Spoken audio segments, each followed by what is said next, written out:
درود پاک پڑھیں اللہم صلی علی سیدنا محمد وعلی آل سیدنا ومولانا محمد وسلم الصلاۃ والسلام علیک یا رسول اللہ صلی اللہ تعالی علیہ وسلم۔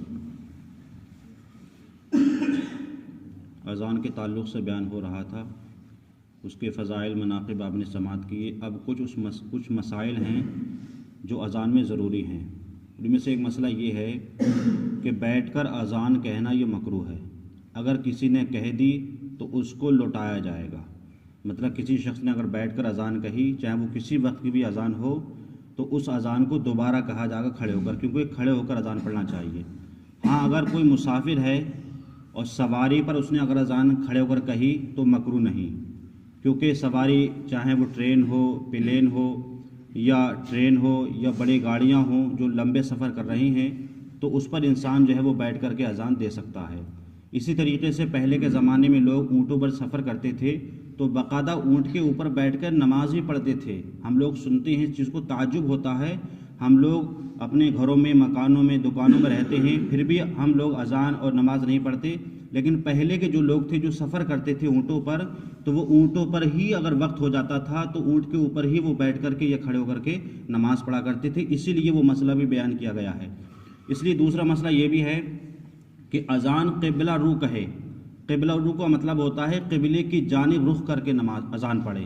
کسی شخص نے اگر قبلے کے ہٹ کر کے دائیں بائیں یا پیچھے اگر اس نے اذان کہہ دی تو وہ اذان نہیں ہوگی، خلاف مکروہ ہوگی، اس کا اعادہ کیا جائے گا۔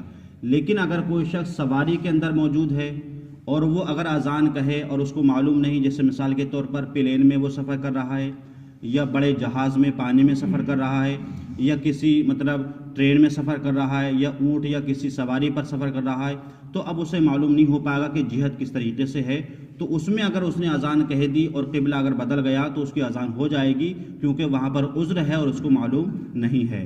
لیکن اگر انسان موجود ہے مسجد کے اندر یا کہیں بھی، اس نے اگر قبلے کے علاوہ کسی اور رخ کر کھڑے ہو کر کے اذان کہی تو اس کی اذان نہیں ہوگی، بلکہ اس کا اعادہ کیا جائے گا۔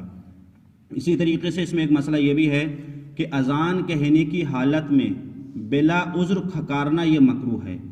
ہاں اگر گلا پھٹ گیا اس کا یا آواز صاف نہیں نکل پا رہی ہے تو اس کو آواز کو صاف کرنے کے لیے وہ کھکار سکتا ہے، اس کی شریعت نے کیا ہے اجازت دی ہے۔ لیکن بلا وجہ آواز کھکارنا یہ کیا ہے غلط ہے، اس کو شریعت نے منع فرمایا ہے اور ناپسند فرمایا ہے۔ ایک مسئلہ یہ بھی ہے کہ مؤذن کو حالت اذان میں چلنا یہ مکروہ ہے، مطلب مؤذن اذان کہہ رہا ہے، کبھی ادھر جائے کبھی ادھر جائے، تو یہ چلنا بھی کیا ہے مکروہ ہے۔ اگر کسی شخص نے چلتے چلتے اگر اذان کہی تو اس اذان کو بھی لوٹایا جائے گا، وہ اذان نہیں مانی جائے گی۔ اسی طریقے سے ایک مسئلہ یہ بھی ہے کہ اثناء اذان میں، مطلب اذان کے درمیان بات چیت کرنا یہ بھی کیا ہے منع ہے۔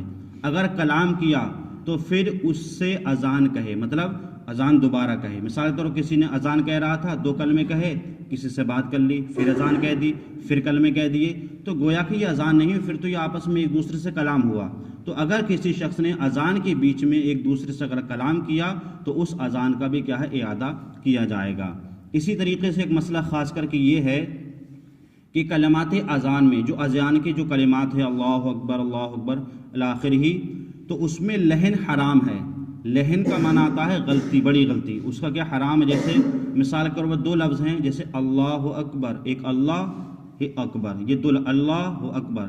اب کسی شخص نے اللہ کے الف پر یا اکبر کے الف پر مد لگایا، جیسے اللہ یا اکبر، اس میں کتنا فرق ہو گیا، مطلب الف پر اس نے مد لگایا تو اللہ ہو گیا، اکبر ہو گیا، تو یہاں معنی فاسد ہو گیا، گویا کہ اس نے لحن کری۔ لحن کہتے ہیں بڑی غلطی کو، تو اس طریقے سے اذان پڑھنے کے یہ ہے حرام اور گناہ ہے۔ اسی طریقے سے آگے جو ہے اکبر میں اکبر، با کے بعد اس نے الف لگایا، جیسے اکبار، تب بھی اس نے لحن کی، تو یہ بھی بڑی غلطی ہے۔ تو اسی لیے جب ہم اذان کہیں تو اچھی طریقے سے اس کو الفاظ کی ادائی کر لیں، اللہ اکبر، یہ پورا ایک ہمارا کلمہ ہو گیا۔